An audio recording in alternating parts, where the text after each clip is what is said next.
fast to the ground. Suddenly his stomach transformed into a big bubble. His body bounced back up. He was catapulted into the air. He stretched his arms to grab a streetlight. The next second, his arms pulled his body to the streetlight.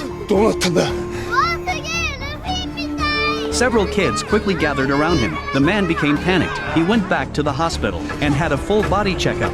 The doctor told him that his body had turned entirely into rubber. This happened that very morning. This man, who was originally disabled, casually picked up a strange fruit. He ate a bite of it directly, so his body turned into this state. He wondered if he had eaten the devil fruit. A nurse came to his room, claiming to help him bathe. The man was so excited to hear that, and couldn't wait for it. He soaked his body in water. The nurse brought a towel. Upon opening it, she revealed 2 wires. She was an assassin sent to eliminate the man. While he was off guard, the nurse put the wires into the water, intending to electrocute him. Unexpectedly, he didn't hurt at all, as rubber is an insulator. The nurse was greatly surprised. She decisively threw down the wires and ran away. The man watched her leave, and immediately stretched his arm to grab her neck. With a forceful pull, he easily brought her back. The nurse screamed, looking at him as if he were a monster. The man asked who had sent her. The nurse said it was his brother in the gang. Now the brother had taken the man's position, and became the gang's second in command. He suddenly recalled the day he was injured. Someone had shot him unexpectedly. Perhaps this was his brother's doing.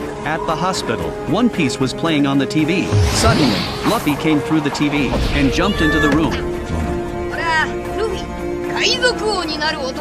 Luffy grabbed the man's face. The skin was stretched to a great length. Luffy said that having heard about a similar being in this world, he came to see for himself. The fruit he ate was indeed the devil fruit. Now he had become a rubber man. The door was opened. A bald man barged in, pointing a gun at him. Instinctively, he stretched his arm, and grabbed the bald man's neck. He pulled him to the bed and restrained him. Clearly, he was a member of the gang, wanting to silence the man. He demanded the location of his brother, and was ready to start his revenge. He sprang to the ground nimbly, and found that his disabled leg had healed. After eating the devil fruit, his wound healed naturally. Walking on the path of revenge, Luffy was captivated by the seaside night view.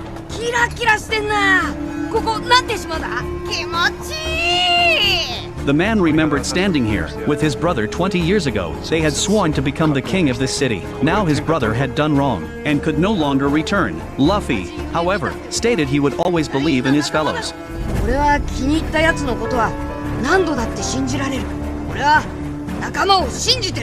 The second in command in the warehouse had already completed the deal. Suddenly, a familiar figure appeared at the entrance. It was the man coming for revenge. The man questioned why he had been betrayed. His brother denied it, but becoming the second in command in place of him was a fact. His brother also resented him for being brainless, only resorting to brute force. Their argument became increasingly heated. The brother sent his men to teach him a lesson. This man, now fearless, swung his arm, landing a heavy punch. He knocked one directly to the ground. Everyone was in disbelief. Then, he used the same trick, slapped the remaining few one by one. He quickly dealt with these guys. Seeing the man as a monster, they shot at him with guns. The bullets hit the man's body, but they all bounced back. He was not harmed in any way. Then he again swung his arm. He used a powerful palm technique, shattering the ground. In a few moves, he had taken care of all these guys. His brother, terrified, collapsed to the ground, seemingly resigned to his fate. The man grabbed him, ready for the final act of revenge. He clenched his fist, about to smash it down. However, he found himself unable to strike his brother.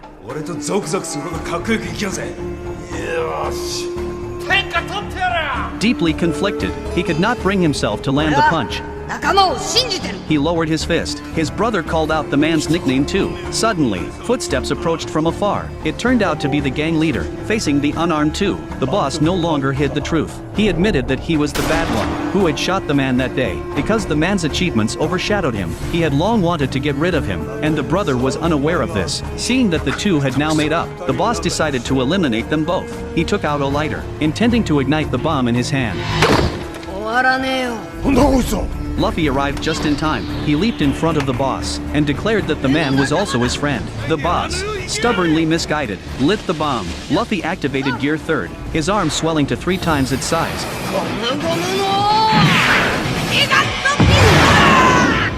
Just as the leader was about to throw the bomb, a huge fist came hurtling towards him. Struck by Luffy's fist, the boss was sent flying. The bomb was about to explode. These remaining few ran for their lives. The man shielded his brother, protecting his body. The two returned to the seaside, where their dream had begun. The man apologized to his brother, saying he shouldn't have doubted his fellow. The two brothers made up as before. Luffy watched the pair, hearing the sound of waves breaking. It was his ship. Luffy's crew had come looking for him.